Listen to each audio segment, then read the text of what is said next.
Hello everyone, my name is Andy from Cambodia and this is my first time recording my own presentation and I will be talking about chapter 14, Ebooks written by Ashley Miller and edited by Grant and Meadows. So let's look at the agenda and topic slide that we will be covering today. Every topic is following by the order in which our book has listed, starting from introduction, background, recent development, current status, factor to watch, potential careers in ebook industry. I also added my own personal opinions on whether people should be using ebooks to read the Bible or not. Lastly, I will present our discussions questions for the week and I look forward to read your responses. Let's begin on the next slide. I'm sure everyone here has read an ebook before, whether it is for a class or for a personal entertainment.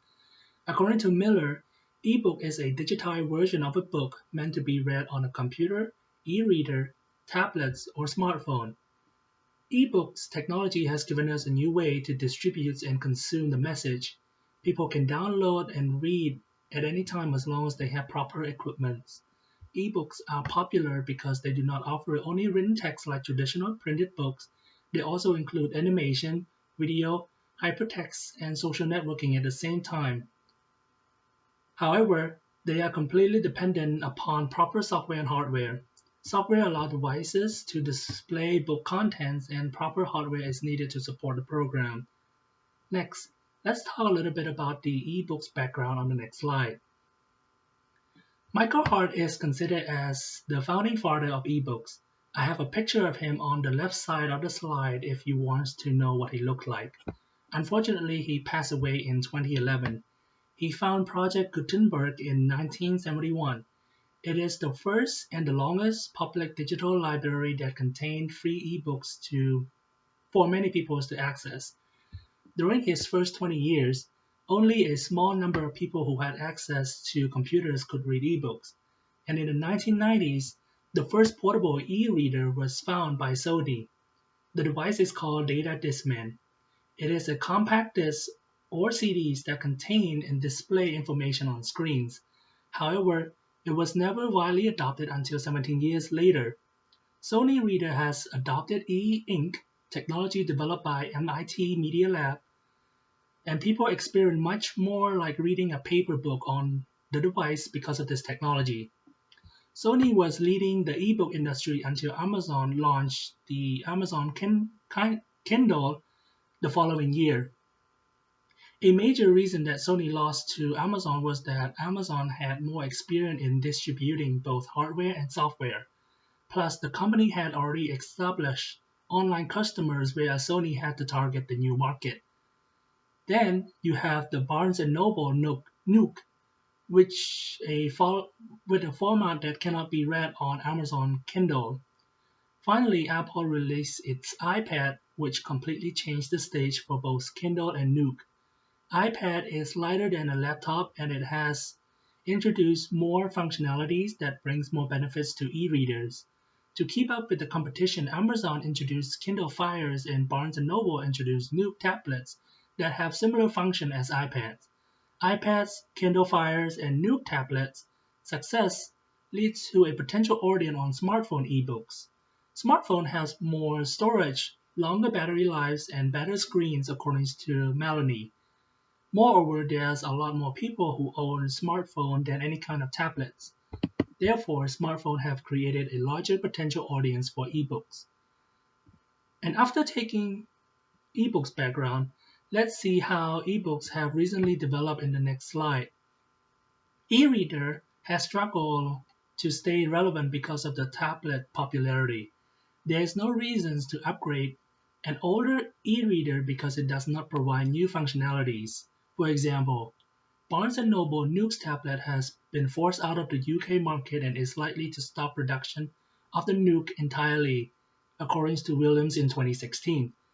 As of December 2014, 54% of ebooks buyers had used smartphones to read ebooks. Amazon, Barnes & Noble, and other e-readers companies have created free apps that allow people to read from phones. However, various formats have fragmented ebook consumers into groups that own a particular device. For example, our readers support PDF formats, but the PDF format doesn't allow editing, resizing, or searching. EPUB format is not supported by Amazon. Therefore, some users are forced to stay with one particular supplier because they would have to convert or repurchase the entire library if they want to switch the format. Subscription service is another interesting topic that does not have a clear future in the ebook industry. People pay a monthly subscription fee and they can read as many ebooks as they want. However, the model is unsustainable because of the companies will have to pay full retail price for each ebook downloaded. And Amazon currently has the largest market share because the books are published within Amazon are actually a lot cheaper. So let's move on to the current status of ebooks. The topic contains a lot of statistics. Are you ready? As mentioned earlier, Amazon has the largest market shares with 74% of ebooks were purchased from the company, followed by Apple at 11%, the second largest market share. More than 54% of Americans are members of Amazon Prime. However, ebooks are still minority of book sales and books read. 72% of Americans read a book in 2015. 63% of Americans read printed books and 27% of Americans read an ebook. That means only 10% of Americans actually read an ebook exclusively. Moreover, ebooks are also popular in library and school as well. 169 million ebooks were borrowed in 2015. 80% of schools are actually using digital contents, and digital resources are the key part of research practices and library holdings. The low cost of electronic publication allow academics libraries to expand their contents and get contents from borrowers more quickly. And during my undergraduate, I have actually used more ebooks than printed books because of the same reason as well. So let's move on to factors to watch on the next slide. As mentioned earlier, subscription services are unclear. It will likely also reduce the writers' incomes and become more competitive because ebooks remain on internets a much longer time than printed books on the market. Ebooks price even as low as $2.99 per book feel more expensive than $9.99 monthly access to Kindle Unlimited. And Kindle Unlimited ability to sync audio and ebooks require more complex multimedia. It will be interesting to see how the subscription services will or will not be able to cover the book fees. More and more books are published every day. The content is going to be overwhelming as well. The online system must be able to find books that fits reader preferences if they want to compete in this market. Moreover, moving to the potential career. If you want to be a book writer, it is very simple. All you would need to have is a computer or any other devices that can be published. You can be a self-publisher. Of an ebook easily. Since printed books have been around for centuries, there are translation works from printing to digital as well. Program and algorithm designers are needed to develop good software. Therefore, there are a lot of potential career opportunity in this industry as long as people have technical, writing, and content development skills. Another topic that I want to talk about is the Bible as an ebook. As Christians, we all know that reading the Bible is important. Joshua 1:8 says that these books of the law shall not depart from your mouth, but you shall meditate therein day and night, that you may observe to do according to all that is written therein. Then you shall make your way to prosper, and then you shall have a good success. I think it is beneficial to use ebook technologies when reading the Bible. According to Roycroft, there are six benefits of reading the Bible as an ebook. First, it is portable. I can carry the Bible on my phone or tablets to anywhere I want. I can also have access to e-Bible at any time I want as well.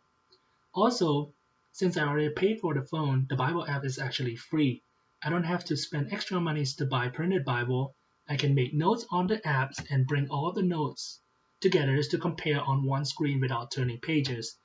Lastly, all of my notes are transferable when I switch phone.